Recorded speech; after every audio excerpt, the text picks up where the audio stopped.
शांति।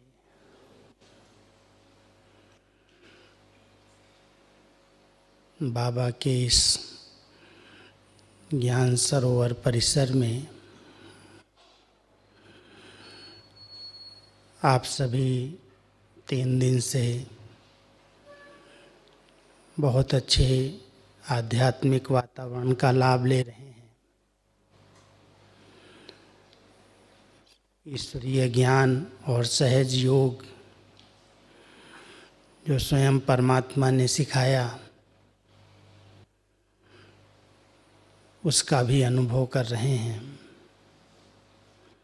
आज हम आपको ऐसी एक महान हस्ती, ऐसे बड़े व्यक्तित्व से अवगत कराएंगे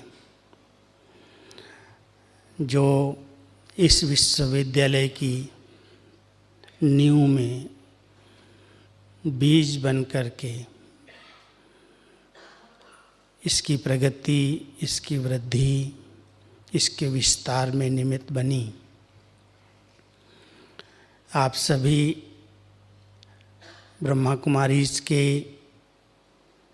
सेवा केंद्रों पर गए होंगे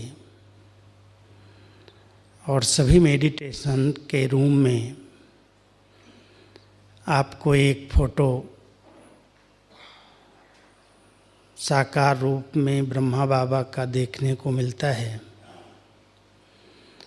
और उनका फोटो देखकर कई भाई बहनों के मन में कई प्रश्न उठते हैं कि ये लोग तो निराकार को भगवान मानते हैं,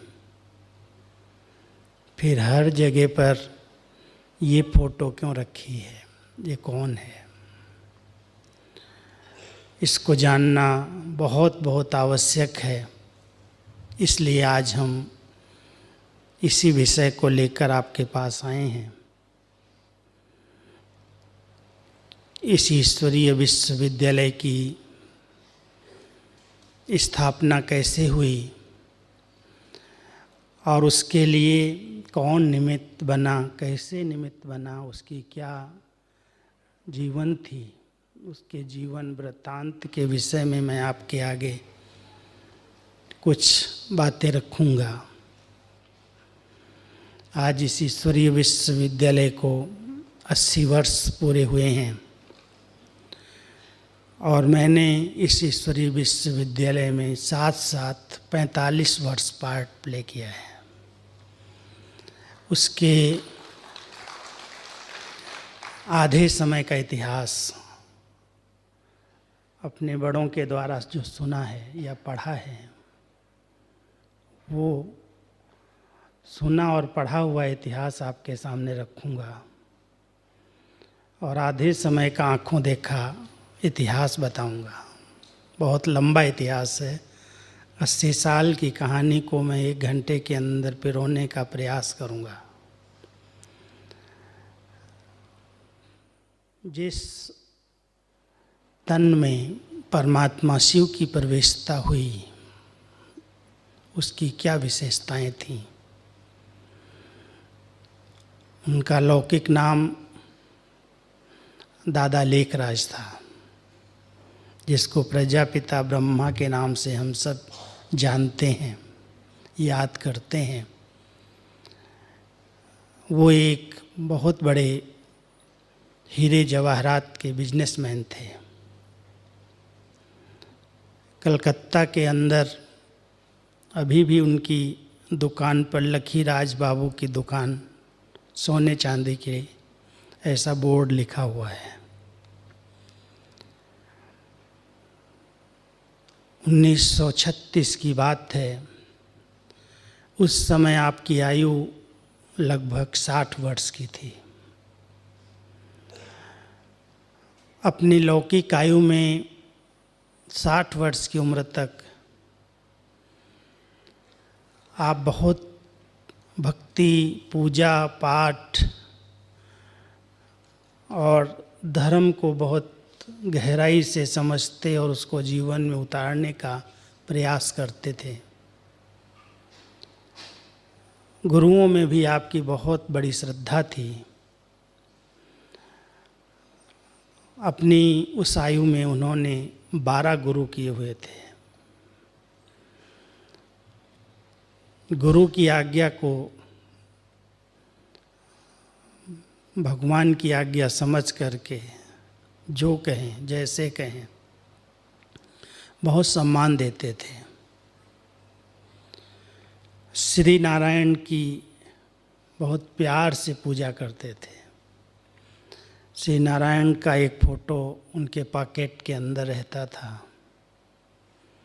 बीच बीच में उसको खोल करके निकाल करके देखते रहते थे।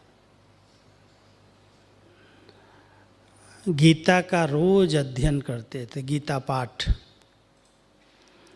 बिना गीता पाठ किए हुए कभी भोजन नाश्ता नहीं किया।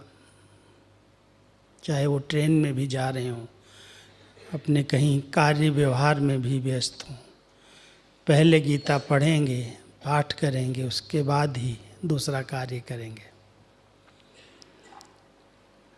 और जो कमाई होती थी उसका कुछ हिस्सा धर्म के लिए अवश्य निकालते थे। संस्कारों में एक दान वृत्ति, बहुत सम्मानित व्यक्ति थे। राजाओं और महाराजाएं, उस समय तो ब्रिटिश राज्य था,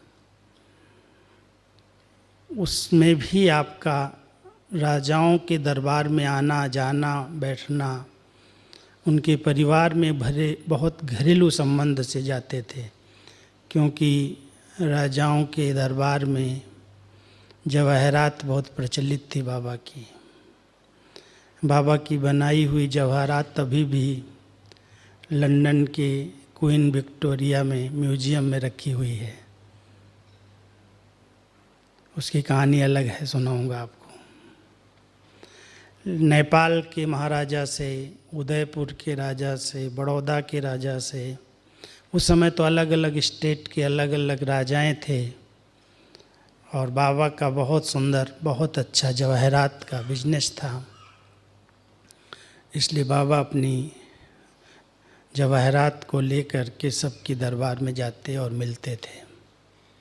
और बहुत रायल संस्कार थे। वैष्णव कुल के थे, वल्लभाचारी थे। कभी भी कोई भी ऐसी चीज़ें न खाई और न खाने दिया। राजाएं कहते थे, कभी राजाओं के दरबार में पार्टी होती या बाबा जब उनको बुला के पार्टी देते तो राजाएं कहते थे, दादा आज की पार्टी फीकी रह गई। क्योंकि उनके दरबार में तो शराब कबाब चलता और बाबा तो एकदम सच्चे पक्के वैष्णव, लहसुन प्याज भी टच नहीं करने वाले। तो बाबा कहते थे कि तुम्हारे कारण, तुम हमको क्या देते हो, हम तो तुमको जवाहरात देते हैं, तुम उसके बदले में हमको कौड़ियाँ देते हो। हम अपना धर्म कौड़ियों के पीछे बेचने वाले नहीं हैं। बहुत रॉयल्टी से, अपने अधिकार से जो खाएंगे वही खिलाएंगे। लौकिक में आपके 2 पुत्र थे, 3 पुत्रियां थीं। और गीता पाठ के साथ साथ माताओं बहनों के प्रति आपकी बहुत श्रद्धा थी, रिस्पेक्ट था। बाबा के दुकान में एक फ़ोटो रखा था और उस फोटो में श्री नारायण विष्णु का लेटा हुआ चित्र था। वो क्षीर सागर में लेटे हुए हैं और लक्ष्मी उनके पांव दबा रही है। तो बाबा का एक दिन विचार चला कि ये तो दासी प्रथा है, श्री नारायण को कौन सी थकावट हो गई जो उसको लक्ष्मी पांव दबा रही है। उन्होंने उसी समय आर्टिस्ट को बुलाया और कहा कि ये माताओं बहनों की इंसल्ट है, इस चित्र को, इस लक्ष्मी जी को यहाँ से मुक्त कर दो। कहने का भाव है कि उनका अपनी लौकिक जीवन के अंदर भी बहुत रिस्पेक्ट रहा, माताओं बहनों के प्रति आदर सत्कार था। वैसे आप रहने वाले, अभी जो पार्टीशन हुआ उसके बाद वो हैदराबाद सिंध पाकिस्तान में गया, उनका लौकिक जन्म हैदराबाद सिंध में हुआ। और उस समय बहुत दासी प्रथा कहें या घूंघट प्रथा थी, कोई भी कन्याएं माताएं बाहर नहीं निकल सकती थी ऐसे। लेकिन बाबा का एक सिद्धांत रहा कि ये माताएं स्वर्ग का द्वार हैं, वंदे मातरम। बहुत भक्ति पूजा पाठ के अंदर बाबा अपना जीवन व्यतीत कर रहे थे बिजनेस के साथ साथ। अचानक आपको कुछ वैराग्य आने लगा और उसी वैराग्य की आंतरिक भावना के आधार से आप बनारस में एक मित्र की कोठी में एकांतवास करने के लिए गए। बनारस के अंदर उस कोठी में 3-4 दिन बाबा रहे और बाबा को कुछ अलग प्रकार की विजन्स आती थी। बगीचे में एकांत में चले जाते थे और मिट्टी से कोई न कोई चित्र निकालते रहते थे। दीवालों पर बैठ कर के कोई न कोई ऐसे आर्ट निकालते रहते थे। एकांत भी थी और कुछ उनको नई नई अनुभूतियाँ हो रही थी। अचानक एक दिन ध्यानावस्था में बैठे बैठे इस कलयुगी सृष्टि के महाविनाश का एक साक्षात्कार हुआ और उस साक्षात्कार के अंदर उन्होंने ऐसा भयानक दृश्य देखा जो कभी कल्पना भी नहीं की थी। सुना था कि अग्निशस्त्र होते हैं, महाभारत काल के अंदर मूसल थे, मिसाइल थे,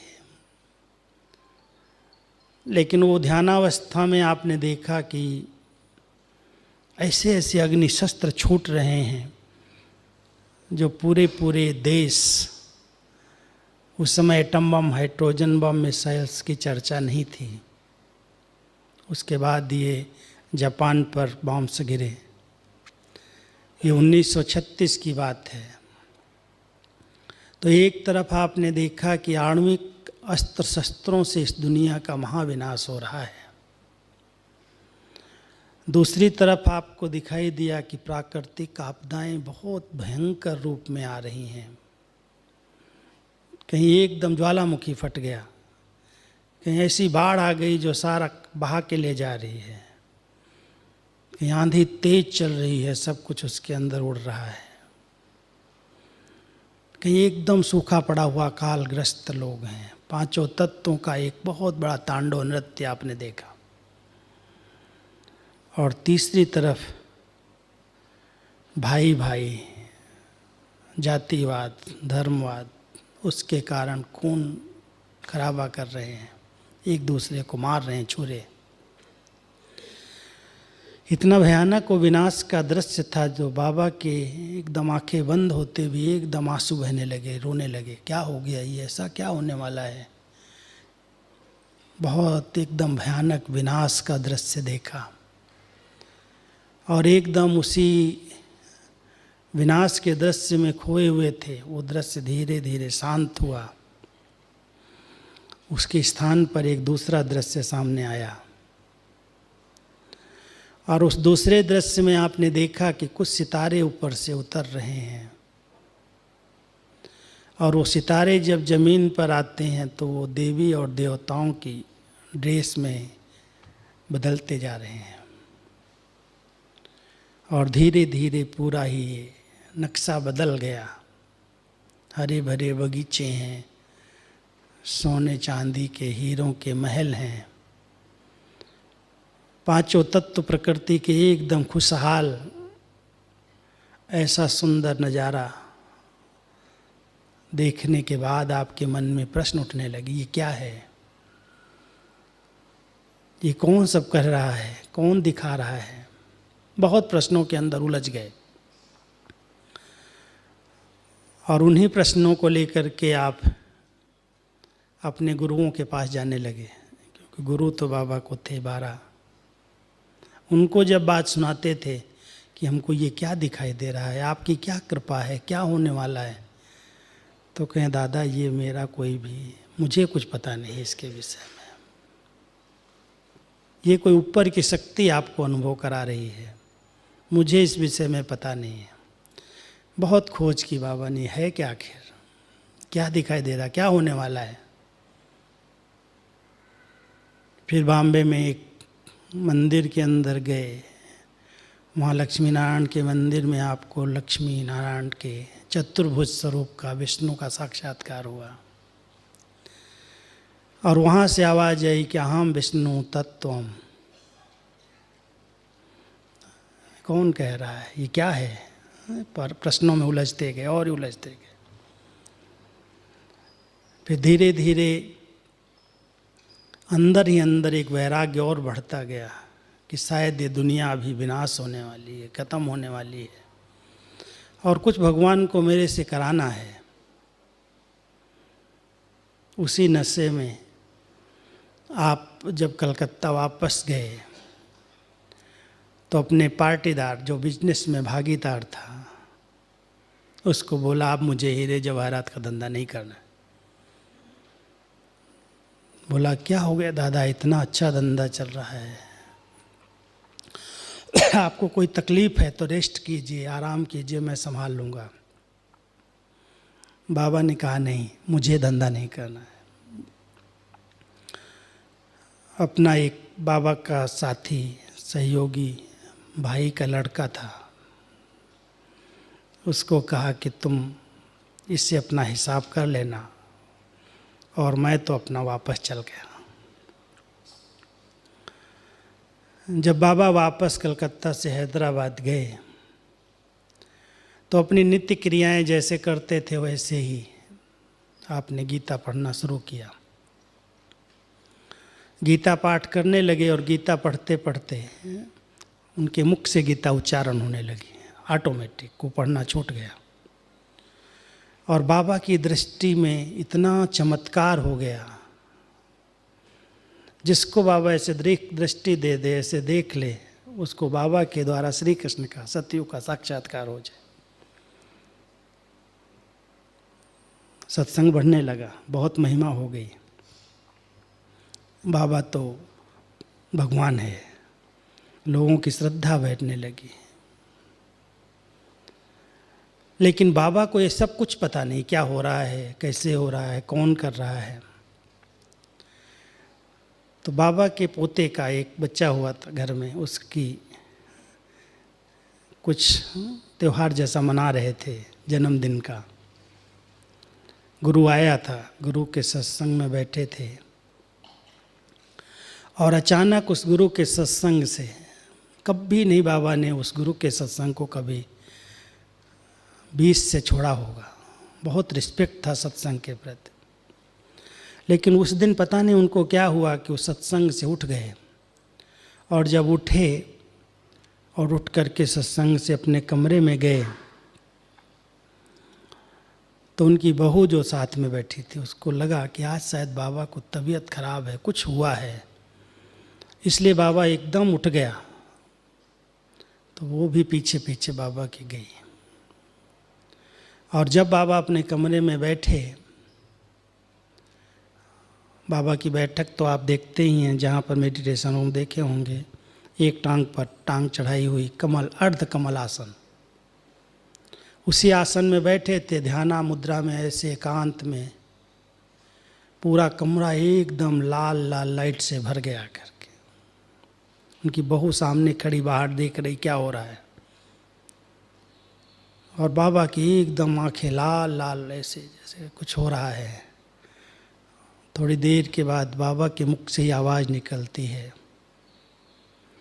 निजानंद स्वरूपम शिवोहम शिवोहम शिवोहम। प्रकाश स्वरूपम शिवोहम शिवोहम शिवोहम। शांत स्वरूपम शिवोहम शिवोहम। ज्ञान स्वरूपम शिवोहम शिवोहम शिवोहम।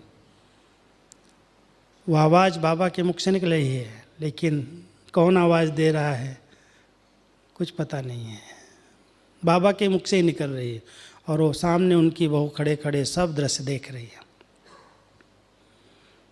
थोड़ी देर के बाद वो दृश्य फिर लुप्त हो गया। कौन था, क्या था?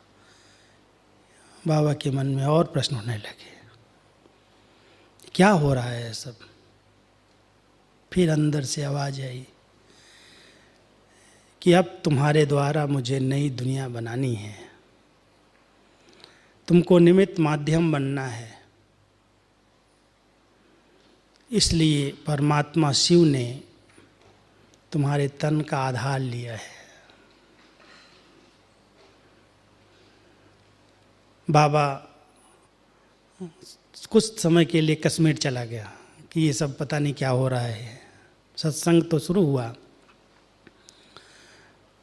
और इधर सत्संग जब शुरू हुआ तो कन्याएं माताएं बहुत संख्या में आने लगी, बहुत वृद्धि होने लगी। यूँ बाबा का एक चमत्कारी रूप हो गया। दृष्टि दे और गीता पढ़ना शुरू करे तो सब भीड़ इकट्ठी होने लगी। और अधिकतर उस समय सभी सिंधी परिवार थे, पूरा सिंधी समाज था, और सिंधी भाई सारे बाहर विदेशों में अपनी नौकरी और दुकानें करते थे। माताएं घरों में रहती थी, और माताएं तो सत्संग की शौकीन होती ही हैं। बाबा ने उन माताओं को सत्संग के लिए एक कुमारी को निमित्त बना दिया कि तुम इनका सत्संग कराओ। उनका नाम था ओम राधे। बहुत छोटी उम्र थी, 17-18 साल की। बाबा ने उसको देखा और देखते ही उसके भविष्य को पढ़ लिया। उस कन्याओं माताओं के सत्संग की उसको हेड बनाया, और उसके साथ 5 कन्याएं और 2 माताएं, 7 बहनों की एक कमेटी बना दी,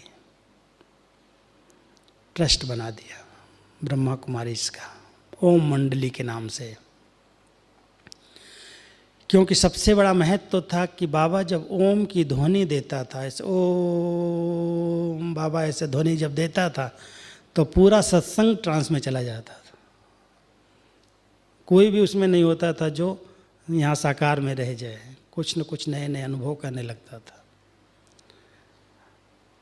तो उस सत्संग का नाम पड़ गया ओम मंडली सत्संग। और चारों तरफ चर्चा हो गई कि यहाँ तो पैसे पैसे में साक्षात्कार होता है, सतयुग दिखाई देता है, कृष्णपुरी दिखाई देती है। तो करीब धीरे धीरे 3-4 हज़ार का संगठन बढ़ता गया, बढ़ता गया, बढ़ता गया। सब स्थान बाबा के जितने घर थे सब छोटे पड़ने लगे, एक के बाद दूसरा बदलते गए। लेकिन उस सत्संग में जो बाबा के महावाक्य निकलते थे मुख से, उसके अंदर बहुत शक्ति थी, और उस शक्ति के कारण जो सुनता था उसको प्रैक्टिकल धारण करने लगा। पहले सुनते थे तो सुन लिया कथा की तरह, लेकिन बाद में जब बाबा के डायरेक्ट महावाक्य उच्चारण होने लगे, शिव बाबा बोलने लगे, और उन्होंने वो गीता का ज्ञान देना शुरू किया, तो वही गीता के शब्द थे, हे बच्चे, ये काम, ये क्रोध तुम्हारे महान शत्रु हैं, इनको जीतो तो जगत जीत बन जाओगे। इनको कैसे जीते हैं? उसके लिए योग करो, ध्यान करो, ओम की ध्वनि लगाओ। तो जो सत्संग में आने वाले थे उनको ये बात ऐसी जच गई कि मुझे तो अभी काम क्रोध को जीतना है। अब जब काम और क्रोध को जीतना है तो उसके लिए तो बहुत सहन करना पड़ेगा, क्योंकि सारी दुनिया में विकारों के तो इसके बिना रह ही नहीं सकते। तो कन्याओं माताओं ने जो सत्संग में आ रही थी, उनके जीवन में एक तो जो खान पान था, कोई भी मछली, शराब, मांस, इनका जो भोजन था उस समय का, वो सब छूटने लगा, शुद्ध शाकाहारी बनने लगे।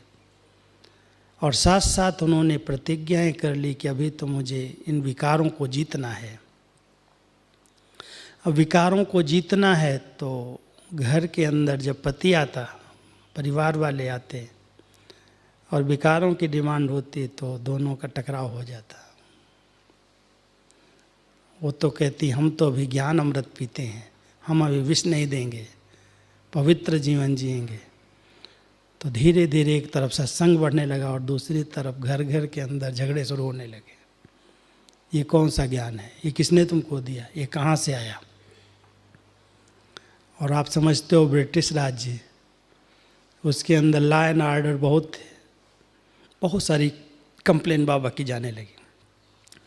और क्या बात प्रचलित हो गई कि बाबा बंगाल से आया है, कलकत्ता से आया है और कुछ जादू सीख करके आया है, और जिसको देखता है वो ट्रांस में चला जाता है। बाबा की आंखों में जादू है, जादू के नाम से ब्रह्मा कुमारी प्रसिद्ध होने लगे। तो धीरे धीरे सत्संग के अंदर एक तरफ ज्ञान और योग की लहर थी, दूसरी तरफ झगड़े घर घर में होने लगे और इतना अधिक बढ़ गए जो कोर्ट कचहरियों का लोग सहारा लेने लगे। और बाबा के ही जो निजी संबंधी थे, बाबा ने अपनी बेटी का अपने हाथ से शादी कराई थी, वो बेटी जब पवित्र जीवन जीने लगी तो उनके घर में झगड़ा हो गया। ये क्या है। बहू अपना प्रतिज्ञा कर लिया तो उसका जो पति बाबा का बेटा था वो एकदम नाराज हो गया। माना घर घर के अंदर, घर में ही फूट पड़ने लगी। ये कौन सा ज्ञान है। और बाबा को कुछ पता नहीं चले हो क्या रहा है, क्यों हो रहा है। इतना सम्मानित व्यक्ति, इतना ऊंचा जीवन, इतना लोग दादा का रिस्पेक्ट करते थे और एकदम से अचानक परिवर्तन आ गया। कोर्ट कचहरियाँ शुरू हो गई। लेकिन जो बाबा ने जिसको निमित्त रखा था, ओम राधे, वो शेरनी शक्ति थी कुमारी और पूरे संगठन को संभालती थी। इसलिए बाबा अपना कुछ समय के लिए एकांत के लिए कश्मीर चला गया कि तुम संभालो। और उसके सत्संग में और बढ़ने लगे क्योंकि कन्या माताओं का संगठन हो गया। और बाबा तो कहते ही थे कन्याएं माताएं स्वर्ग का द्वार खोलेंगी, वंदे मातरम। तो वो माताओं का संगठन बढ़ने लगा और घर घर में झगड़े भी शुरू होने लगे। तो जब बाबा आए तो जो मुखिया थे, जो और वहाँ के थे, उन्होंने कहा कि बाबा ये तो बहुत बड़ा हंगामा हो रहा है, कुछ करना पड़ेगा और आप ये कहना बंद कर दो, काम महाशत्रु है, पवित्र जीवन जीना है, नहीं तो आप यहाँ रह नहीं पाओगे। तो बाबा कहे मैं कुछ कहता ही नहीं हूँ, पता नहीं मेरे द्वारा कौन कह रहा है। तो शिव बाबा वो जो बोलते थे बच्चे फॉलो कर रहे थे।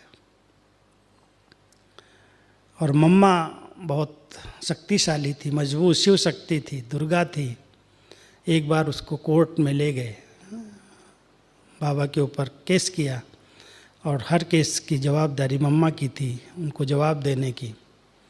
तो जब कोर्ट में पहुँचे तो जज उनसे कहता है कि गीता पर हाथ रखो और कहो कि भगवान को हाजिर नाजिर जान करके जो कुछ कहूँगी वो सत्य कहूँगी।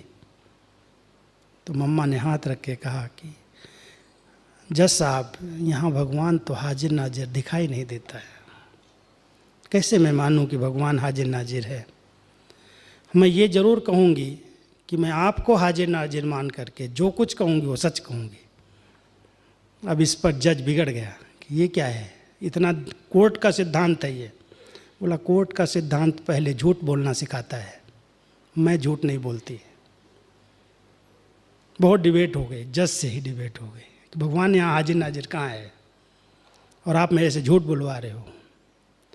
मम्मा बोलने में बहुत होशियार थी, तो सारी सभा जो और कोर्ट के अंदर बैठे हुए लोग थे खूब तालियां बजाने लगे। तो जज को और गुस्सा आ गया कि इसको पकड़ लो, अभी जेल में डाल दो। और मम्मा एकदम निर्भय निश्चिंत, उसको आखिर अपना नियम बदलना पड़ा, करने लगा अच्छा जो कुछ आप कहते हो बोलो। तो बाबा के ऊपर जो आरोप थे, कन्याओं माताओं को भगाता है, ये करता, बहुत सारे आरोप लगने लगे थे, उनको बहका दिया है, घर घर में झगड़े हो गए, सबका जवाब मम्मा ने दिया और कोर्ट से सारा केस ख़त्म करा दिया। फिर वहाँ पर जो चीफ मिनिस्टर बना, तो वहाँ का जो मुखिया था, उसने कहा बाबा कुछ तो करो, बहुत ज़्यादा हंगामा हो गया है और आपकी जान का भी खतरा हो गया है। तो बाबा को हैदराबाद से कराची में शिफ्ट करना पड़ा। समुद्र, एक नदी है बीच में, हैदराबाद और कराची के बीच में। तो बाबा ने कहा ठीक है, हम परिवार सहित कराची चले जाते हैं, शांति हो जाएगी यहाँ। तो बाबा अपने परिवार को लेकर के कराची में आ गए और कराची में एक ओम निवास मकान लेकर के रहने लगे। बड़ा मकान था। कुछ ही समय में जो सत्संग में एकदम पक्के हो चुके थे, वो सब अपने अपने घरों से भागने लगे और घरों से भाग भाग करके कराची आने लगे। अब घर से कोई कन्या भाग जाए, घर से कोई बहू भाग जाए और हंगामा शुरू कर दिया। और सब ने क्या आरोप लगाना शुरू कर दिया कि ये सब छोटी उम्र वाले हैं, अंडर एज हैं 25-30 साल के भले, लेकिन कोर्ट का नोटिस आ रहा है कि वो अंडर एज है, इसको वापस करो। तो सबको पकड़ पकड़ के वहाँ से पुलिस लाने लगी वापस। तो आप समझ सकते हो क्या हंगामा हो गया होगा। और वो एकदम पक्की थी कि नहीं, हमको तो बाबा के साथ ही रहना है। बाबा ने एक नियम बना दिया कि जो भी सत्संग में आएगा उसको एक चिट्ठी अपने परिवार वालों से लानी पड़ेगी और वो चिट्ठी के अंदर लिखवाना है कि मैं आपकी स्वीकृति से ज्ञान अमृत पीऊँगी और पिलाऊँगी। अब ये उसको परिवार वालों को समझ में नहीं आया कि ये कौन से शब्द हैं, ज्ञान अमृत पीऊँगी और पिलाऊँगी। जब वो चिट्ठी लेके आती थी तो बाबा उनको रख लेता था और जब कोर्ट में बात आती थी तो कहते थे ये तो ज्ञान अमृत पिएगी पिलाएगी, इनके परिवार की छुट्टी है, मना विष नहीं देगी, कहीं भी रहे, विकारों में नहीं जाएगी, अमृत पिएगी और पिलाएगी। तो धीरे धीरे बातें शांत होने लगी और 400 का सत्संग पक्का हो गया कराची में। और जो पक्का सत्संग हुआ उसको बाबा ने बहुत अच्छी तपस्या कराई। छोटी छोटी बहनें थीं जो बाबा के सत्संग में आई थी। कोई माँ के साथ आई 8 साल की उम्र, 9 साल की उम्र। अभी जो हमारी दादियाँ हैं, कोई 7 साल की थी, कोई 6 साल की थी, कोई 9 साल की थी, माँ के साथ ही आ गई सत्संग में। और वो इतनी इनोसेंट थी जिनको कुछ पता नहीं दुनिया का। और उनके द्वारा बाबा ट्रांस का पार्ट शुरू कर दिया कि ब्रह्मा बाबा के द्वारा जो बोलता है शिव बाबा, उसको तो लोग समझते हैं बाबा कोई पता नहीं क्या सुनाता है। लेकिन जब छोटी छोटी बच्चियों के द्वारा बाबा ने ट्रांस का पार्ट शुरू किया तो जो ये ज्ञान है हमारे पास, जो ज्ञान आप सुन रहे हैं, आत्मा का ज्ञान, परमात्मा का ज्ञान, 3 लोकों का ज्ञान, पुनर्जन्म का ज्ञान, कर्मों का ज्ञान, परमधाम कहाँ है, सूक्ष्म वतन कहाँ है, आत्माएं कहाँ रहती हैं, कहाँ से आती हैं। आप सब यहाँ 3 दिन के लिए आए हैं, लेकिन इसका 7 दिन का कोर्स है और वो पूरा ही ज्ञान डिटेल में ये सब संदेश पुत्रियों ने वतन में जा कर के वहाँ अनुभव किया और फिर यहाँ के बताया। और वहाँ जो देखती थी ट्रांस में, बाबा बड़ी बहनों को बिठाता था उनके साथ कि पूछो इससे क्या देख के आई। तो बहुत सारे राज, बहुत सारे रहस्य ज्ञान के जिनको कुछ पता नहीं था, बाबा को भी नहीं पता था। क्योंकि पहले तो समझते थे आत्मा ही परमात्मा है, ब्रह्म जो है वही घर है, भगवान है, ब्रह्म ही भगवान है, ब्रह्म में जाएगी आत्मा तो वहाँ समा जाएगी, लीन हो जाएगी। बहुत सारी शास्त्रों की ऐसी बातें थीं। जो धीरे धीरे बहुत स्पष्ट होती गई कि आत्मा अनादि है, अविनाशी है। वो अविनाशी सत्ता लीन कैसे होगी? कोई बूंद थोड़ी जो जाकर सागर में समा गई। अगर समा जाएगी तो अविनाशी सत्ता लुप्त हो गई, खत्म हो गई, विनाश हो गई। ब्रह्म आत्माओं के रहने का घर है, वो भगवान नहीं है। भगवान भी वहाँ रहता है। तो आप जब 7 दिन का कोर्स लेंगे ना, तो ये ज्ञान बड़ा वंडरफुल, अजब तरीके से बाबा ने दिया है। और ज्ञान ऐसा है जो लाइट का काम करता है। बहुत विस्तार से, कोई बात में यहाँ पर कोई भी बात मूझने नहीं देगी। अगर मान लो आज हम कहें भगवान सब जगह है, हाजिर नाजिर है, वही सब कुछ कर रहा है, तो आज इतने काम, क्रोध, लोभ, मोह, अहंकार, हत्याएं, पाप, भ्रष्टाचार, दुराचार क्यों हो रहा है? कि भगवान कर रहा है। एक बहुत सैद्धांतिक और भावनात्मक दोनों बातों का बैलेंस रख कर के बाबा ने ज्ञान दिया, समझ दी। आप कौन हो, आप कहाँ से आए हो, आप किस लिए आए हो, आपको क्या करना है। और वो ज्ञान के साथ साथ 12 साल जब तक वो कराची में रहे, तब तक उनको एकांत की तपस्या समुद्र के किनारे ले जाता था, और सब बहनें ट्रांस में जाती या योग करती थी। और उस समय आप समझते हो, जब हमारे भारत और पाकिस्तान का बंटवारा हुआ, उसमें कितना खून खराबा हुआ। बहनों को कुछ पता नहीं क्या हो रहा है दुनिया के अंदर, कोई न्यूज़ नहीं, कोई समाचार नहीं। और बाबा इन सब से तपस्या करा के इनके फाउंडेशन को मजबूत कर रहा था। सब जब वहाँ से पार्टीशन में भागने लगे, तो सब अपना घर छोड़े, मकान छोड़ा, गाड़ियाँ छोड़ी, और सब बाबा को चाबी दे आते थे। और बाबा को वहाँ के लोग कहते थे, आप तो अभी खुदा प्रस्त हैं, आप तो भगवान के संदेश वाहक हैं, आपको यहीं रहना है। तो 47 में पार्टीशन हुआ, और 2-3 साल बाबा जब वहाँ रहे, तो सारे संबंधी जो थे बहनों के, वो सब भारत आ गए थे। और बाबा भी वाणियाँ चेंज किया, उनके वहाँ के जो चेंज हुए, उसमें उन्होंने ये कहना शुरू किया कि बच्चे, जब सृष्टि का महाविनाश होगा, तो तुम बच्चे पहाड़ों पर बैठ करके तपस्या करोगे। पहाड़ों पर बैठ के, कहाँ? समुद्र के किनारे रह रहे थे। और तुमको तो बहुत विश्व कल्याण की सेवाएं करनी है। अब पाकिस्तान में तो हो ही नहीं सकती थी। पाकिस्तान बन गया, हिंदुस्तान बन गया, 2 पार्ट हो गए। तो यहाँ के कुछ सिंधी फैमिलीज़ ने और बाबा के गुरु ने भी, यहाँ पर एक आश्रम है, अभी भी पुराना कटा पड़ा हुआ है मकान, गंगेश्वरा धाम, गंगेश्वरानंद का धाम। वो बाबा का लास्ट गुरु था और आँखों से कम दिखता था। उनका आश्रम यहाँ था आबू में। तो इन्होंने संदेश भेजा कि बाबा अभी पाकिस्तान में आप नहीं रहो, आप भारत में आ जाओ और यहाँ से आप सेवाएं करो। और भी सारे संबंधी जो भाग के आए थे, वो भी सब बहनों को बार बार फोर्स करने लगे, बाबा को अभी यहाँ ले आओ, अभी यहाँ भारत से सेवाएं करो। तो बाबा ने 2 बहनों और 2 भाइयों को वहाँ से भेजा कि जाओ तुम देख करके आओ, कहाँ पर इतने लोग, 400 लोग अगर वहाँ से ट्रांसफ़र होंगे तो कहाँ रहेंगे, क्या व्यवस्था होगी। तो किसी ने कहा कि बॉम्बे जाओ, कोई ने कहा मद्रास जाओ।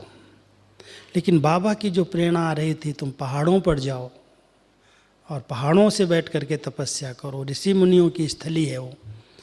तो सबसे पहले वो लोग जब आए तो माउंट आबू पहुंच गए। उस समय गुजरात में था माउंट आबू। और जब माउंट आबू आए तो बहुत स्थान देखे, लेकिन 400 लोगों की व्यवस्था हो, थोड़ा सा तकलीफ थी। तो सब स्थान देखने के बाद जब वापस जाने लगे तो किसी ने दिखाया एक राजा की, भरतपुर राजा की यहाँ कोठी है। तो लास्ट में वो भरतपुर राजा की कोठी इनको सबको पसंद आ गई। तो वो एकदम शमशान के साथ, यहाँ जो माउंट आबू का शमशान घाट है पेट्रोल पंप के पास, वहाँ है भरतपुर राजा की, और बहुत बड़ी कोठी है। उन्होंने बाहर से, बंद कोठी थी, झांक करके देखा, क्योंकि यहाँ सब माउंट आबू में सारी राजाओं की कोठियाँ हैं, बीकानेर राजा की है, भरतपुर राजा की है, जयपुर राजा की है, ढोलपुर राजा की है, पोखरान की है। सब राजाओं की कोठियाँ जो अभी होटल में बदल गई हैं, अधिकतर होटल्स चल रहे हैं यहाँ, लेकिन उस समय राजाई थी। तो राजाओं ने अपने अपने गर्मी में यहाँ आकर के रहते थे, और रास्ते भी कच्चे थे, घोड़ों पर आते थे। तो जब बहनें आई और वो स्थान पसंद किया, बाबा को सुनाया ऐसा ऐसा है, तो बाबा ने कहा उस राजा से उनसे बात करो। तो उसने भी कहा हाँ खाली पड़ी है, आप ले सकते हो। तो ले सकते हो तो फाइनल कर लिया कि इस कोठी में हम आ जाएंगे।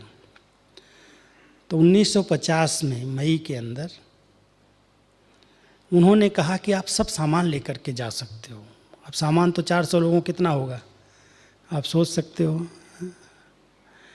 सबके खाने पीने का, बिस्तरा और कपड़े, टोटल सामान 400 लोगों को लाना।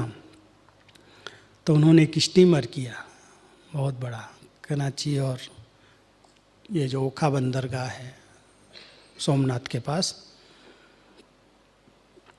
उस दूरी को तय करने के लिए बहुत बड़ा स्टीमर लिया, और पूरा स्टीमर भर करके सब सामान लाने की वहाँ से छुट्टी मिल गई। बहुत प्यार से सबने छुट्टी दी, विदाई दी। तो सारा सामान लेकर के आए, वहाँ से एक पूरी ट्रेन बुक की और माउंट आबू करीब 30-31 मई को पहुँचे 1950 में। और सब सामान धीरे धीरे माउंट आबू में भरतपुर राजा की कोठी में आ गया। इसका नाम बाबा ने ब्रज कोठी रखा फिर। लेकिन यहाँ पर आए तो बाबा ने फिर पेपर इनका बहुत कड़ा लिया, और वो पेपर ऐसा था जो इस सारी संस्था को हिला दे। क्योंकि बहुत आराम से 400 लोग, बाबा की इतनी बड़ी प्रॉपर्टी थी, अपना हीरे जवाहरात का बिजनेस बाबा ने समेटा था, और बाबा के साथ और कई परिवार समर्पित हुए थे, पूरी संपत्ति सहित समर्पित हुए थे। तो बहुत प्यार से पिस्ता बादाम, कहते थे ओम मंडली में पिस्ता बादाम खाते हैं, बहुत आराम से मौज से 14 साल तक, 2 साल हैदराबाद, 12 साल कराची, इतना आराम मौज में रहे जो कुछ पता नहीं चला। और जब यहाँ आए तो थोड़े समय के बाद यहाँ पर बरसातें शुरू हो गई। मई में आए थे, जून के बाद बरसातें शुरू हुई, और इतनी अधिक बरसातें और इतना खराब मौसम। यहाँ जब बरसात शुरू होती ना तो ये कुछ दिखता नहीं, यहाँ से आप 10 फुट भी नहीं देख सकते, फाग लग जाते, अंधेरा हो जाता। और इनके पास न कपड़े थे, न गर्म कपड़े थे, न दवाइयाँ थी, न डॉक्टर थे। तो सबसे बड़ा पेपर आने लगा, सब बीमार पड़ गए। आए थे समुद्र के किनारे, पहाड़ पर आए और बीमार होने लगे, दवाई भी नहीं, कुछ नहीं। और फिर धीरे धीरे जो कुछ लाए थे खाने पीने का सामान, और जिन्होंने बड़े प्यार से निमंत्रण दे के बुलाया था, उन्होंने बहुत अच्छी चतुराई किया। उन्होंने कहा अब संस्था कैसे चलेगी देखेंगे, क्योंकि जो पैसा था वो स्टीमर और ट्रेन में ख़त्म हो गया, सामान लाना इतना सब ले गया, और कोई भी प्रकार की आवत नहीं, आमदनी नहीं, और 400 लोगों को खिलाना है, कोई के सहयोग नहीं। और वो पेपर बाबा ने जो 1-1.5 साल का लिया, उसमें पता चल गया किसको भगवान में निश्चय है कि ये भगवान की स्थापना का कार्य है, और इससे नई दुनिया की स्थापना होनी है। तो जो भगवान को देख के उसके निश्चय में समर्पित हुए थे, जिनको बहुत पक्का विश्वास था कि नई दुनिया की प्लानिंग है, ये कलयुग के अंत और सतयुग के आदि के लिए परमात्मा का कार्य है, तो वो बहुत पक्के थे। और जो थोड़े से संशय में आए, ब्रह्मा बाबा को देख के समर्पित हुए, उनको लगा कि अब तो जीना मुश्किल है, न दवाई है, न डॉक्टर है, न खाने का है, कुछ प्रबंध नहीं है। और 1-1.5 साल के अंदर ही कईयों के संकल्प उठे कि हम तो अभी यंग हैं, कोई ज़्यादा बड़ी आयु तो ही नहीं, कोई की 25, कोई की 20, हम तो जाके कुछ कमा सकते हैं। बाबा ने कहा अरे बच्चे, तुमको मैंने इतना ज्ञान रतन दिए हैं, इतना अविनाशी धन दिया है, तुमको विनाशी धन याद आता है? मैं तो, बाबा ने तो जिस दिन से समर्पित किया देखा भी नहीं। जिस दिन से बाबा अपनी संपत्ति को समर्पित किया, ट्रस्ट बनाया कन्याओं माताओं का, बाबा ने उस दिन से पूछा भी नहीं कितना खर्चा हो रहा है, क्या कर रहे हैं, कहाँ जा रहा है। लेकिन जब इन बच्चों के अंदर संकल्प आने लगे तो बाबा ने कहा तुम्हारी मर्जी, लेकिन मैंने तुमको जो ज्ञान रतन दिए हैं, अविनाशी धन दिया है, इस धन के सामने वो धन बेकार है, वो अपने आप आएगा, उसकी चिंता नहीं करो। मैंने तुमको जो दिया इसका दान करो। और ये बाबा की चतुराई थी, नहीं तो बच्चे छोड़ने वाले नहीं थे। तुम्हें साथ खाऊं, तुम्हें साथ बैठूं, तुम्हें संग रहूं, बाबा के साथ पलते खेलते कूदते रहते थे। बाबा ने वो जो 1-1.5 साल का पेपर लिया, उसमें मैं समझता हूँ 50-60% लोग तो अपने लौकिक में गए। कोई बॉम्बे चला गया, कोई कलकत्ता चला गया, कोई कहीं चला गया। और बाबा कहते थे बच्चे बाहर दुनिया में जाओगे ना तो माया जो है ना अजगर बन के खड़ी है, खा जाएगी पूरा कच्चा है। इसलिए तुम बच्चों के पास जो रतन है इनका दान करने जाओ भले। तो बाबा के जो बहुत पक्के बच्चे थे उन्होंने सोचा जो बाबा कहे, जैसे बाबा कहे।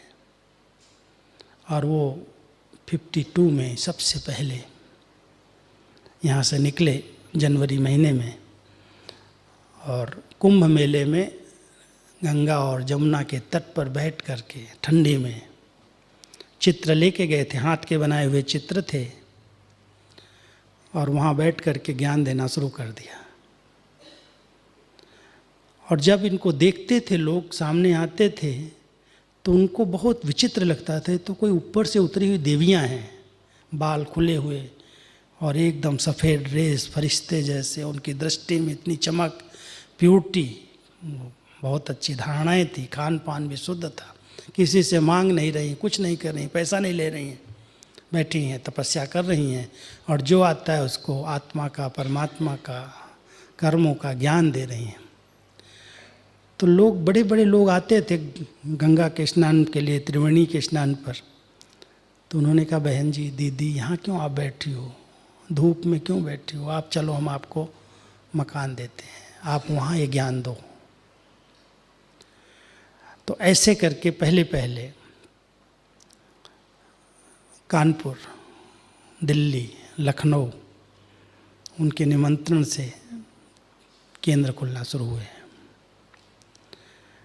और जब केंद्र खुलना शुरू हुए तो बहनों ने ज्ञान देना शुरू किया, और जो कुछ उनके पास होता था, भाई बहनें आते थे, ज्ञान सुनते थे, अच्छे अनुभव करते थे, तो कुछ न कुछ खाने का पीने का ले आते थे। मांगती नहीं थी बहनें तो बहुत सादी, 2 आने का आलू ले लिया, रसा बनाया, रोटी खाई, बस कुछ नहीं। त्याग तपस्या की एकदम मूर्ति, तपस्या कर रही हैं, त्याग वृत्ति है। और कोई कुछ भी दे के जाता था वो बाबा के पास मधुबन में भेज देते थे। यहाँ का परिवार भी चले और वो भी आराम से रहे। तो धीरे धीरे 52 में सेवाएं शुरू हुई भारत के अंदर, बहुत सारे सेवा केंद्र खुलने लगे। और उसी समय एक निमंत्रण मिला, एक शिवानंद आश्रम था हरिद्वार से, उस समय जापान में कोई बड़ी कॉन्फ्रेंस हो रही थी। तो उन्होंने कहा कि इतना ऊंचा ज्ञान है आपके पास, आप वहाँ चलेंगे जापान में। तो बाबा ने बड़े प्यार से कहा हाँ बच्चे, जाना है, जाओ। टिकट का प्रबंध हो गया, सब उन्होंने खर्चे किए। और जब वहाँ गए तो 1.5-2 साल वहाँ रह करके खूब सेवाएं जापान, हांगकांग, उस साइड में की। 3 जने गए, 2 दादियाँ गई। अभी दादी रतन मोहिनी हैं, जीवित हैं साकार में। हमारी दादी प्रकाश मणि और दादा आनंद किशोर, उस समय के आनंद सो दादा बहुत पढ़े लिखे थे, बाबा के संबंध में ही थे, जवाहरात का उनका भी धंधा था, वो भी समर्पित थे। तो बाबा ने इन 3 को जापान भेज दिया। और वहाँ पर इन्होंने कोई पैसा नहीं लिया लोगों से, लेकिन जो कई ज्ञान से प्रभावित होता था उनसे कहते थे आप ये चित्र बनवा के दो। तो सभी प्रकार के चित्र जो हमारे ज्ञान के पुराने चित्र हैं उनको खूब अच्छी तरह से बनवा लिया, विदेश में छपवा के ले आए। और फिर यहाँ पर उनके द्वारा भारत के अंदर सेवाएं शुरू की 53 के अंदर। लेकिन शुरुआत बहुत कठिनाई से हुई, क्योंकि ज्ञान सुनने में तो अच्छा लगा, जब जीवन में धारणाएं करने लगे तो जगह जगह पर बहुत विरोध हुए और इतने हंगामे हो गए कई जगह पर, भारत के अंदर भी। एक जगह यहाँ है यूपी के अंदर, हापुड़, सुना होगा। वहाँ पर आर्य समाजियों ने इतना विरोध किया, इतना विरोध किया। तो बाबा ने जब बहुत विरोध हुआ, बहनों को एकदम सामान उठा के फेंकने लगे लोग, तो बाबा के पास एक ही शैरणी शक्ति मम्मा थी और भी बहुत सारी बहनें थी। बाबा ने कहा तुम बच्ची जाओ वहाँ। तो वो 2 मंजिल का मकान था और वो एकदम शहर से बिल्कुल इनको आज निकाल ही देना, सारा पूरा शहर आके घेर लिया करके कि बहनों को ये कुछ जादू है इनके पास, कुछ करती हैं, ये पता नहीं क्यों अपना बना लेती हैं, उनके पास क्यों बहनें सब जाती हैं। तो बहुत विरोध हो रहा था, तो मम्मा वहाँ गई और दूसरी मंजिल पर तपस्या में बैठ गई। और नीचे हंगामा करने वालों ने इतना जोर से हंगामा किया कि आज इनकी मम्मा को ही पकड़ करके ले आएंगे और इस सारी संस्था को यहाँ से निष्कासित करेंगे। तो गुस्सा करते करते जब बहनें गेट नहीं खोले तो उनको डर लगता था कि मम्मा के साथ गलत व्यवहार नहीं करें, क्योंकि वो भी तो कुमारी है। तो दरवाज़ा बंद था, तो उन्होंने ज़बरदस्ती दरवाज़ा तोड़ दिया और दरवाज़ा तोड़ करके ऊपर घुसे 10-12 लोग। तो नीचे ढूंढते रहे तो मम्मा वहाँ मिली नहीं और ऊपर बैठे तपस्या कर रहे थे। जब ये गए तो बहुत एकदम सीधे साधे देख करके मम्मा की तपस्या, उनकी दृष्टि, उनका ओरा एकदम ऐसा तपस्वी मूर्त था, जो मम्मा को देख करके चुपचाप आके बैठ गए। मम्मा ने कहा आओ बच्चे बैठो, आओ बच्चे बैठो, ऐसे सबको सामने बिठा दिया और दृष्टि देने लगी। आधा घंटा हो गया, 15 मिनट, 20 मिनट, आधा घंटा, 1 घंटा ऐसे बैठे रहे और सारा भीड़ हंगामा नीचे कर रही। और उनको तो ये था ही कि ब्रह्मा कुमारियों के पास जो जाता है उसको जादू लग जाता है। और उसी आधार से समझा ये लोग गए, अब वापस नहीं आए, इनको जादू लग गया। तो जब वापस गए उतर करके एकदम शांत हो करके, अच्छे अनुभव करके, कहते भाई ये ब्रह्मा कुमारियाँ कैसे भी हैं, इनकी माँ तो साक्षात देवी है। मुझे बड़े अच्छे कहने लगे अब ये तो इनको जादू लग गया, सब भाग गए वहाँ से। वो सेंटर जम गया। ऐसे भारत के अंदर स्थापना में बहुत मेहनत आई धीरे धीरे, क्योंकि नया ज्ञान, नई धारणाएं और ज्ञान लेकर के जीवन बन जाए, चेंज हो जाए, कौन समझता था। तो बहुत सारे पेपर आए, लेकिन बाबा को एक बहुत अटूट निश्चय था। बाबा एक स्लोगन कहते थे, सत्य की नाव हिलेगी डुलेगी लेकिन डूबेगी नहीं। तुम बच्चे सच नाव में बैठे हो, तुमको निश्चय है कि मैं कौन हूँ, मैं किसका हूँ, इसलिए डरो नहीं, घबराओ नहीं, पेपर आएंगे, पार हो जाएंगे। बाबा यहाँ से फोर्स भरता रहता था। धीरे धीरे सेवाएं शुरू होती गई। अब बाबा के केंद्र जब खुलने लगे तो बाबा कभी कभी कह देते थे, बच्ची देखना तुम्हारे एक दिन 108 केंद्र होंगे। तो बच्चे बाबा को कहते थे, बाबा 108 केंद्र, यहाँ तो एक केंद्र खोलने में इतनी मेहनत लगती है, इतने लोग विरोध करते हैं। अरे बच्चे तुम्हारे केंद्र तो गली गली में खुलेंगे, तुम तो पूरे विश्व के अंदर विश्व कल्याणकारी हो, ये संस्था सारे विश्व में फैलेगी।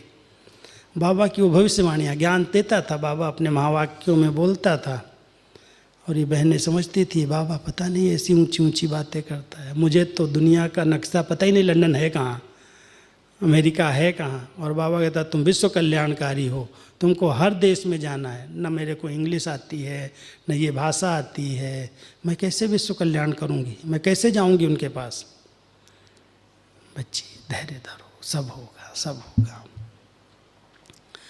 65 में मातेश्वरी जी बहुत छोटी उम्र में ही कर्मातीत बन गई, शरीर छोड़ दिया, अव्यक्त हुई। 45-46 साल की आयु थी। और मम्मा के जाने के बाद बाबा का जो रोल था वो डबल रोल हुआ, माता पिता का। बाबा को हम इन्हीं प्रजापिता ब्रह्मा बाबा कह रहे हैं, एडाप्टेड नाम बाबा का। कराची के अंदर ही बाबा ने ट्रांस मैसेज के द्वारा एक दिन एक संदेशी को ट्रांस में भेजा, और जितने बच्चे सामने बैठे थे उन सब का नाम ऊपर से आया, नया नाम। ये जितनी दादियों के नाम आप सुनते हो, कोई का नाम प्रकाश मणि है, कोई का हृदय मोहिनी है, कोई का रतन मोहिनी है, कोई का मनोहर इंदिरा है, ये लौकिक नाम इनके नहीं हैं।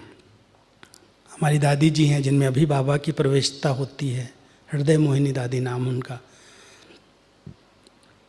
लेकिन उस समय का नाम उनका शोभा था। 9 साल की आई थी, और बहुत सारे ट्रांस के द्वारा, राज उसके द्वारा खुले हैं। जो भी दादी है, बाबा का रथ है, मैं सुनाऊंगा आगे। तो ये सब दादियों के नाम और बाबा का नाम ऊपर से ट्रांस मैसेज के द्वारा चेंज हुआ। ब्रह्मा नाम इसलिए पड़ा, कहते ब्रह्मा द क्रिएटर, ब्रह्मा के द्वारा सृष्टि रची गई, लेकिन ब्रह्मा द्वारा रची गई, ब्रह्मा ने नहीं रची। अब इस राज को समझना होगा। शिव बाबा जिस तन में प्रवेश हुए उसको नाम दिया प्रजापिता ब्रह्मा। इनके माध्यम से जो ज्ञान दिया उससे नई दुनिया की रचना हो रही है। और ब्रह्मा के बच्चे ही ब्रह्मा कुमार और ब्रह्मा कुमारी। कोई राजा का बच्चा होता है तो कहते हैं राजकुमार है, ये राजकुमारी है।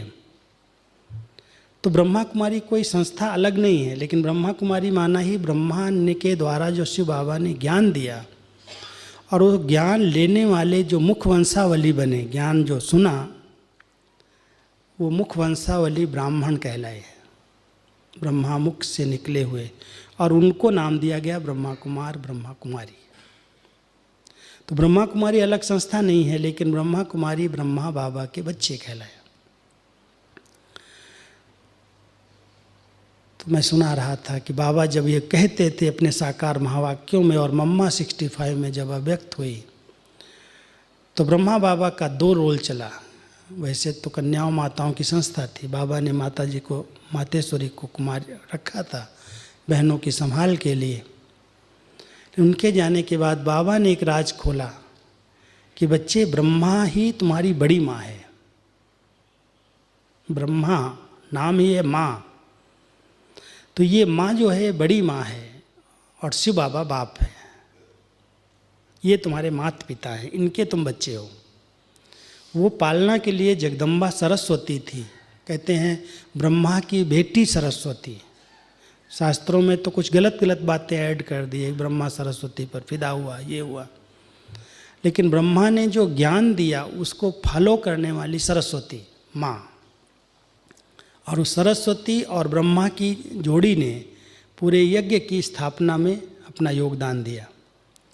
लेकिन जब मम्मा अव्यक्त हो गई तो दादियाँ जो और थीं उनको आगे किया बाबा ने, और बाबा ने 69 में 18 जनवरी के दिन अपनी संपन्नता को प्राप्त किया। बाबा की उस समय आयु थी 93 ईयर्स। कोई बीमारी नहीं थी बाबा को, कोई भी प्रकार की ऐसी तकलीफ, खांसी थी थोड़ी, कफ होता था, लेकिन अचानक एक दिन 18 तारीख के 1-2 दिन पहले जो बाबा की बहुत शक्तिशाली और एक बच्ची थी, और बॉम्बे गाम देवी सेवा केंद्र की संचालन करती थी, वो पार्टी लेकर के आई थी। तो बाबा ने कहा, बच्ची पार्टी को भेज दो, तुम 2-3 दिन यहाँ रह जाओ। पहली बार बाबा ने उनको कहा कि तुम यहाँ रहो। उसने समझा ठीक है, पार्टी को भेज दिया और खुद रह गए। और जो दीदी मनमोहिनी थी, दीदी मनमोहिनी बहुत बड़ा उनका भी इतिहास अलग है, उनकी पालना मैंने ली है, बताऊंगा। समय बहुत कम है, फिर भी मैं फास्ट करूँगा। दीदी मनमोहिनी एक बहुत बड़े घराने की थी। उनका भाई का एक हॉस्पिटल बॉम्बे में जस्ट लोक हॉस्पिटल चलता है, बहुत पैसे वाली, और मुखिया उनका ही बाप था जिसने बहुत विरोध किया था। माँ का नाम क्वीन था और क्वीन मदर की 2 बेटियां थीं, एक शील दादी और एक हमारी दीदी मनमोहिनी। शील दादी रहती थी बॉम्बे में और दीदी रहती थी दिल्ली में। तो जब मम्मा ने शरीर छोड़ा तो दीदी को बाबा ने यहाँ बुला करके रखा मुख्य प्रशासिका के रूप में, पूरा कारोबार संभालने के लिए।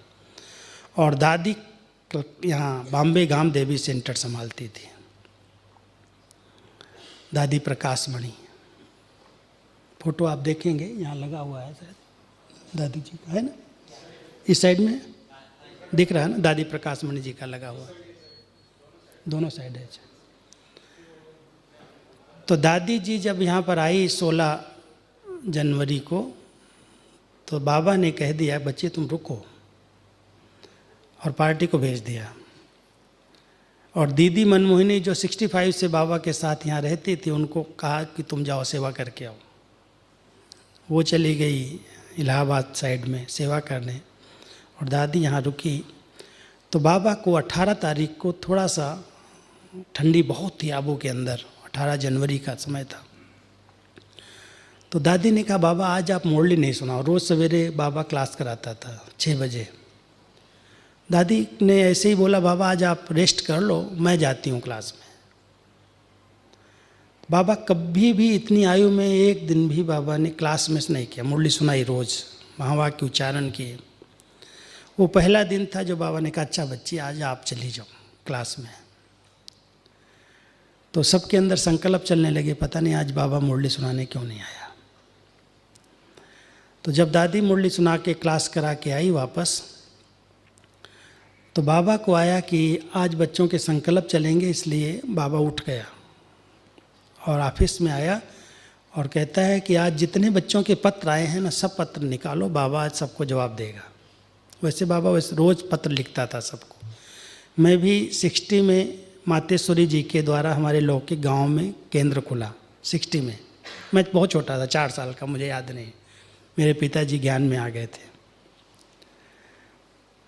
तो मम्मा गांव-गांव में जाके सेवाएं करती थी। अचानक चली गई, दीदी को निमित्त बनाया। और दादी जो थी बहुत पावरफुल आत्मा थी। वो इस घटना को कैसे सहन करेगी वो देखेंगे आप। तो सब पत्रों का जवाब दिया बाबा ने 9 बजे से 12 बजे के बीच में सुबह। 40-50 पत्र थे सभी सेंटर्स के। और बाबा लाल पेंसिल उठाते थे, अपने हाथ से लिखते थे। लंबे, बाबा की भाषा थी सिंधी ही, तो बाबा लिख के पत्र दे देते थे। फिर उसमें छोटे अक्षरों में हिंदी में या इंग्लिश में फिर हमारे भाई बहनें उसको फेर करके भेज देते थे। तो उस दिन बाबा ने सब पत्रों का जवाब दिया और फिर बोला बच्ची चलो आज आपको यज्ञ दिखाते हैं, कहाँ कहाँ मकान बन रहा है, कहाँ कहाँ कारोबार चल रही है, क्या हो रहा है, कौन सारा भंडारा संभालता है, कौन यज्ञ संभालता है। पांडव भवन जो है आप कल देखेंगे, विजिट करेंगे, वही स्थान था। पांडव भवन कैसे लिया गया, बहुत कहानियाँ सुनाऊंगा तो लंबी हैं। तो बाबा को पत्र लिखा करके दादी ने कहा अच्छा बाबा चलो आज हमको दिखाओ। तो दादी को बाबा ने हाथ दिया और हाथ पकड़ करके बाबा एक एक मकान पर लेके गए जो वहाँ पांडव भवन में बन रहे थे। उस समय कंस्ट्रक्शन चल रहा था।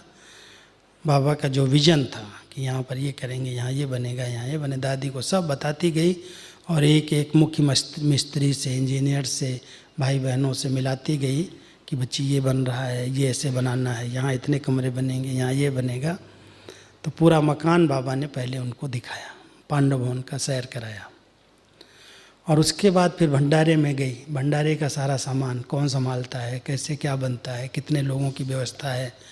तो दादी को एक संकल्प आ रहा था आज बाबा को क्या है, सब बातें मेरे को अंदर की सुना रहा, मैं तो बॉम्बे में रहती हूँ, मुझे क्या करना है इनसे, उनको क्या पता मुझे संभालना पड़ेगा अभी।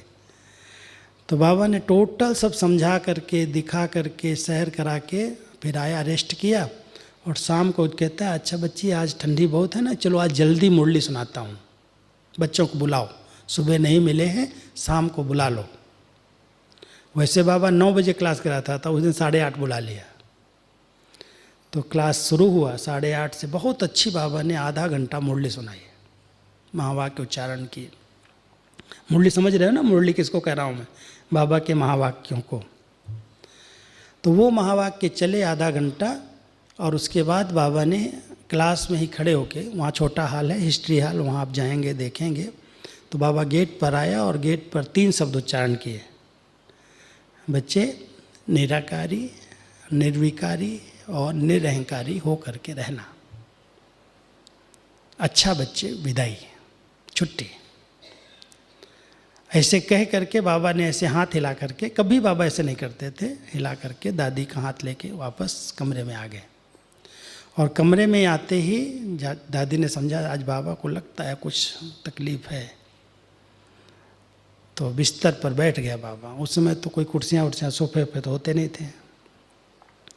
तो बाबा को बिस्तर पर बिठाया और दादी बाबा के आगे खड़ी खड़े, ऐसे दादी हाथ पकड़ के ही खड़ी थी, देख रही थी, दृष्टि ले रही थी। और बाबा ऐसे दृष्टि देते देते देते देते अव्यक्त हो गया, हाथ ढीला हो गया। ये क्या हो गया? तो दादी ने समझा शायद बाबा कुछ हो रहा है। ये कभी विश्वास नहीं था कि बाबा भी ऐसे शरीर छोड़ेगा, और कभी देखा भी नहीं था दादी ने। तो जब हाथ ठंडा लगा, ढीला हो गया, तो बाबा को ऐसे सुला दिया दादी ने बिस्तर पर, और बाहर आके बोलती है जाओ भी डॉक्टर को बुला के लो। बाबा का एक अपना पर्सनल डॉक्टर था, यहाँ रहता था, सिंधी भाई था। तो उस समय गाड़ियाँ तो थी नहीं, साइकिल थी, भाई को भेजा गया साइकिल पर और डॉक्टर को बुला के लाया। डॉक्टर आके कहता है तो बाबा तो ही नहीं, आप कहाँ सुलाया है उसको? गया बाबा नहीं है यहाँ, शरीर छूट गया है। दादी ऐसा कैसे हो गया? तो बोलिए वैसा कैसे हुआ, हो गया।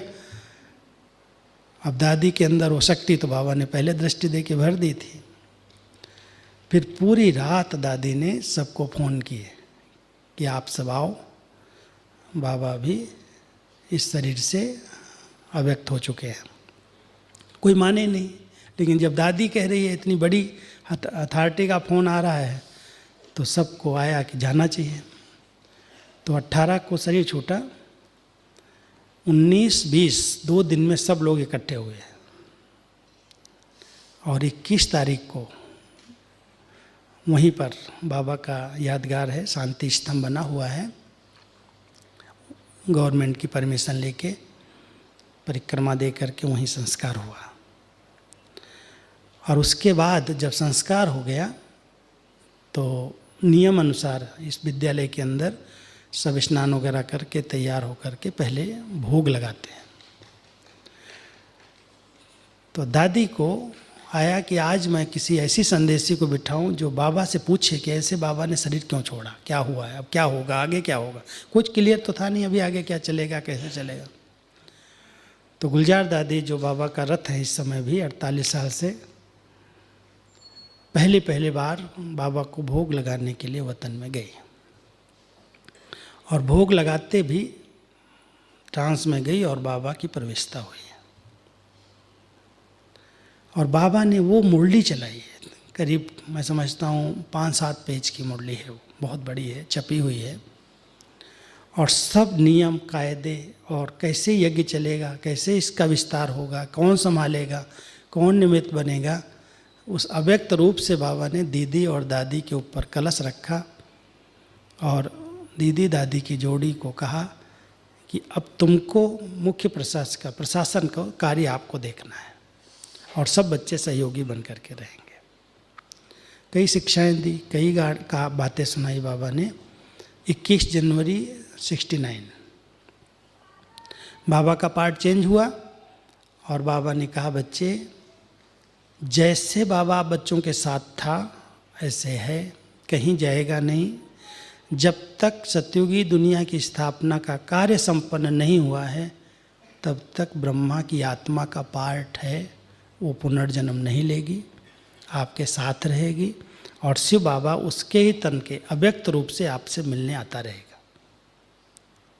अब ये तो किसी को पता नहीं था कि बाबा कोई अपनी गद्दी पर किसी को नहीं बिठाया, बाप है, बच्चों को पालना देगा, मिलता रहेगा, जब बच्चे बुलाएंगे आएगा। तो दीदी और दादी को निमित्त बनाया और उस दिन से लेकर के फिर दीदी दादी को ये संकल्प आया कि जो साकार में बाबा ने कहा है वो हमें करके दिखाना है। बस उनके अंदर धुन लग गई। तुरंत 70 में मीटिंग किया कि बाबा ने कहा था कि देश विदेश में संस्था जाएगी, केंद्र खुलेंगे, कैसे खुलेंगे, कहाँ कहाँ खुलेंगे, प्लानिंग होने लगी। बाबा शरीर छोड़ा और अव्यक्त रूप में बाबा ने अपना पाठ शुरू किया दादी के, गुलजार दादी के द्वारा, और उनके डायरेक्शन मिलते गए और सेवाएं विस्तार को पाती गई। सबसे पहले 71 में लंदन में केंद्र खुला। वहाँ एक सिंधी परिवार रहता था पूना का, उसने निमंत्रण दिया। यहाँ से 8 भाई बहनें गए, वहाँ पर उनके घर में छोटा सा केंद्र खोला और वहाँ से फिर हांगकांग की सेवा शुरू हुई, अमेरिका की सेवा शुरू हुई, ऑस्ट्रेलिया की सेवा शुरू हुई। वो एक बीज बना विदेश में और धीरे धीरे सेवाओं का विस्तार वहाँ से होने लगा। अभी जो हमारी मुख्य प्रशासिका हैं इस समय, दादी जानकी जी 101 वर्ष की हैं। 21 साल की उम्र में वो समर्पित हुई थी, 37 में।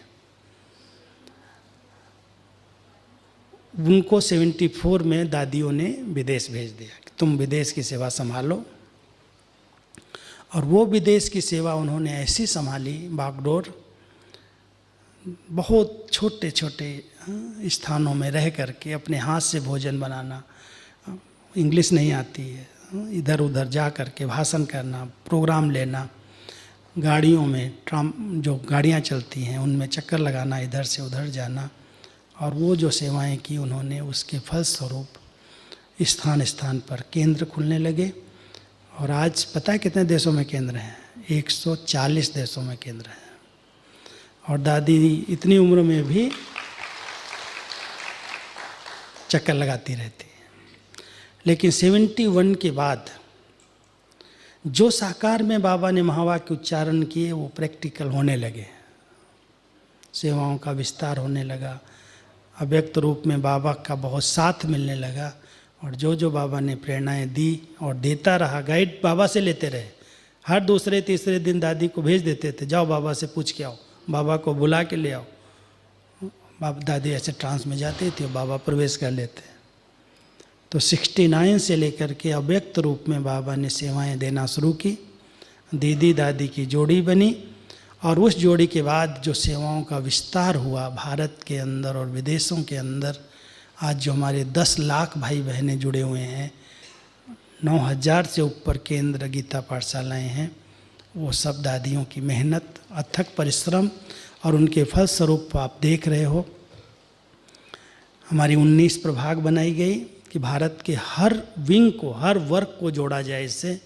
तो जैसे ग्राम विकास प्रभाग में आप आए हैं, ऐसे मेडिकल विंग है, कल्चरल विंग है, यूथ विंग है, महिला विंग है, प्रशासक विंग है, मीडिया विंग है।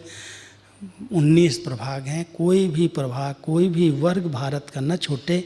81 में, 82 में एकेडमी बनी। एक ज्ञान सरोवर बाद में बना, 91 में, 92 में बना, लेकिन उसके पहले हमारी एकेडमी बनी। और उस एकेडमी के अंदर ये अलग अलग विंग बनाए गए। Raj Yoga education and research foundation, उसको रजिस्टर्ड कराया गया। एक ट्रस्ट बना, वर्ल्ड रिन्यूअल स्पिरिचुअल ट्रस्ट। उसके अंतर्गत हमारे बहुत सारे सेवा केंद्र हैं, म्यूजियम बनाए गए। और इस फाउंडेशन के अंतर्गत इतने प्रभाग बनाए गए और उस प्रभाग के द्वारा उसके चेयरपर्सन्स, उसके कोऑर्डिनेटर, उसके नेशनल कोऑर्डिनेटर, सबको अलग अलग जवाबदारियां दी गई। और इन सेवाओं का विस्तार होता गया।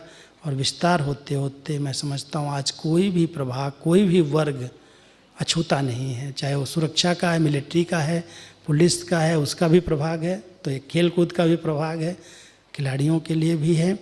तो ऐसे करके बहुत सेवाओं का विस्तार होता गया। तो 83 में दीदी मनमोहिनी ने शरीर छोड़ा।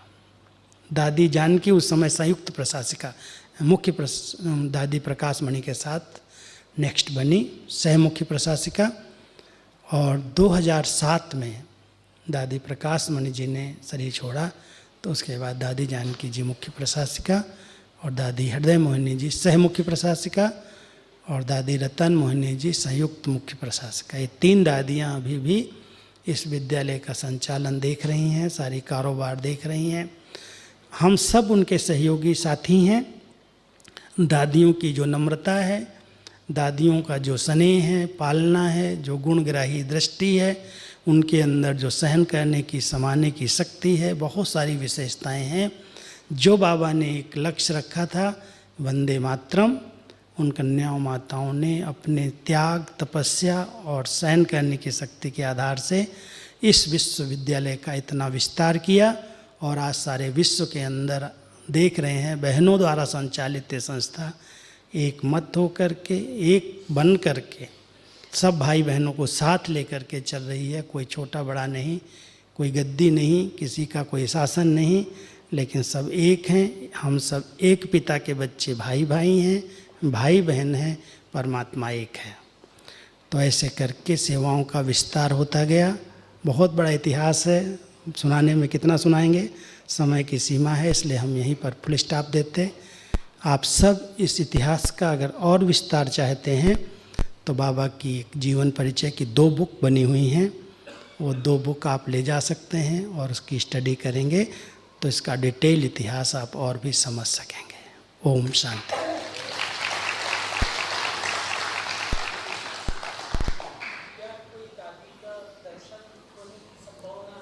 उस दिन आपको वीडियो कॉन्फ्रेंसिंग से दादी जानकी के दर्शन कराए थे। क्या 101 ईयर्स की आयु होने के कारण उनको माउंट आबू आने की डॉक्टर छुट्टी नहीं देते। यहाँ ऑक्सीजन थोड़ी कम है तो उनको तकलीफ़ हो जाती है, इसलिए दादियाँ अभी नीचे शांतिवन में ही हैं। हाँ, अगर आप जाएंगे, आज जैसे हमारे मिनिस्टर साहब गए तो दादी उनको बहुत प्यार से 1 बजे मिली। ऐसे अगर आप कोई ऐसे समय पर जाएंगे तो ज़रूर आपको वहाँ मिला सकते हैं। अगर उनके रेस्ट का समय है या कोई, अभी इतने टाइम 7 बजे वो रोज़ क्लास कराती हैं। 7 बजे से 7:30 मेडिटेशन कराती हैं नीचे, और 7:30 बजे उनका रोज़ प्रवचन होता है डेली शांतिवन में। अगर आप ऐसे टाइम पर जाएंगे तो आप प्रवचन सुन सकेंगे उनका, लेकिन आपको देखना पड़ेगा टाइमिंग अपना। तो पर्सनल मिलाना तो थोड़ी दिक्कत होती है, सबको डॉक्टर्स छुट्टी नहीं देते हैं क्योंकि एज बड़ी है। वैसे तो बहुत पावरफुल हैं, अभी भी विदेश चली जाती हैं उठ करके। पिछले साल भी लंदन, अमेरिका सब जगह होके आई 100 साल की उम्र में, लेकिन फिर भी डॉक्टर्स कहते हैं इनको सुरक्षित रखो, ज़्यादा लोगों से नहीं मिलाओ, क्लास कराने जाते हैं। तो दादी जानकी जी हैं यहाँ पर, दादी हृदय मोहिनी जी इस समय बॉम्बे में हैं, और दादी रतन मोहिनी जी आज आई थी यहाँ माउंट आबू, लेकिन वो क्लास था यहाँ टीचर्स की, योग तपस्या भट्टी चल रही है, करीब 100 बहनें आई हुई हैं सारे भारत की, तो उनका क्लास करा के फिर चली गई। हमने कहा दादी आप थोड़ा तो मिल के जाओ, तो बोली मेरे को भी शाम को वहाँ पर प्रोग्राम है, मुझे जाना पड़ेगा, फिर अगर कोई आएंगे तो देखेंगे। तो दादी जी आज आई थी ऊपर माउंट आबू, रतन मोहिनी दादी, वो नीचे चली गई। उनकी उम्र 91 ईयर्स है। सब बड़ी हो गई ना, उस समय 80 साल तो यज्ञ को ही हो गया, और उस समय कोई 10 साल, कोई 12 साल, कोई 15 साल का आया, तो वो अभी तो सब 90 क्रॉस कर गए, कोई 90 से छोटा नहीं है। हैं 7-8 ही बच्ची हैं उस समय की, ज़्यादा नहीं भी रहे, लेकिन हैं यहाँ नीचे दादियाँ हैं 4-5, और कुछ सेंटर्स पर भी हैं, लेकिन 90 के ऊपर हैं सब। ओके, ओम शांति।